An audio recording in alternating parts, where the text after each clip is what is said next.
Alright, so ayun nga mga idol, nakita nyo mga kaibigan, nagpapalipad na naman si Haring David ng mga meets, mga idol. May ulo na naman nalilipad sa Battle of YouTubers. Suntukan ng mga sikat mga kaibigan. In-announce na po ng ganap live June 4. So abangan nyo po kung sino po ang makakalaban ni Haring David. So nakita nyo yung kanyang kasparing partner, no? Shoutout nga pala kay Patrick Torato.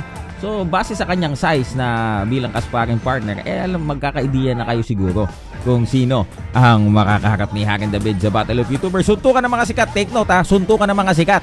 Ang mga nandun lang, lahat mga sikat. Kapag wala doon, alam nyo na. Alright mga kaibigan. So ito, partner play lamang. At kakabalik lamang din ni Haring David. Siguro third, third session ng training. At syempre, uy, ang ganda ng poster sa likod mga kaibigan, no? Or tarpaulin ba yan? Banner, sino ba yan?